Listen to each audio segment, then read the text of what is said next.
আসসালামু আলাইকুম। কি অবস্থা সবার? সবাই কেমন আছেন? আলহামদুলিল্লাহ, আমিও ভালো আছি। সো মূলত আরেকটা ভিডিও নিয়ে আসলাম নতুন। সো আমার গাড়ি বর্তমানে আজকে সকালে একটা টিপ মানে চলে আসছে। সো এখন মোটামুটি ভাড়া ভালো আমাদের। তো সবাই দেখে শুনে গাড়ি চালাবেন। তো আমার গাড়িটা আমি তেল উঠায় পাম্পে রেখে দিছি। আমার গাড়িটা গেছিল ঢাকাতে, তো ঢাকা থেকে আবার সিমেন্ট নিয়ে আসছে।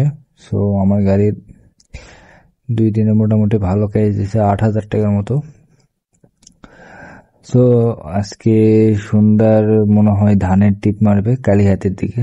সো যারা যারা ভাড়া মারতেছেন বা যারা যারা গাড়ি চালাচ্ছেন তারা সবাই দেখে শুনে মারবেন।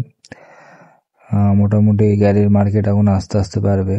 সো সবাই কে কে কোন জায়গায় কোথায় মার্কেটের অবস্থা কিরকম আমাকে জানাবেন। সো এখানে আরেকটা বিষয় খেয়াল করে দেখলাম, এটা আমাদের নজিপুরে আর কি, সবাই নওগাঁ জেলা নজিপুর পত্নীতলা থানা আর কি। সেখানে একটা গাড়ি বিক্রি হলো, আশ্চর্যজনক হলো যে এটা আমার গাড়ি। এটা আমি মনে হয় যে গাড়ি নিয়ে আর কি সারা দুনিয়া ঘুরে বেড়াই। গাড়ি ট্রাকও যেমন নিজের, এটাও আমার নিজের আর কি। সো এই যে এই গাড়িটা মোটামুটি বিক্রি হলো 9 লাখ টাকা দিয়ে। 9 লাখ টাকা দিয়ে এই গাড়িটা বিক্রি হলো 10 বছর চালার পরও। সো মার্কেটের অবস্থা সবারই ভালো।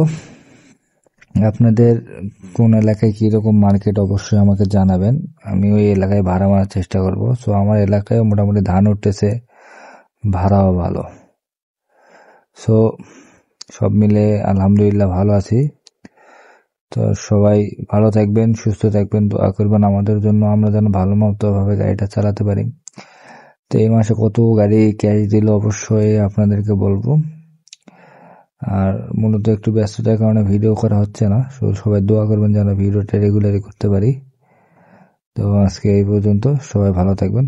আসসালামু আলাইকুম। যারা গাড়ি নিতে চাচ্ছেন তারা একটু অবশ্যই দেখে শুনে গাড়ি কিনবেন। আর প্রবাস ভাইরা, ভাই কষ্ট করে টাকা ইনকাম করে আসে, হুদা টাকা বৃথা দিবেন না। সো দেখে শুনে ভালোভাবে গাড়ি কিনবেন।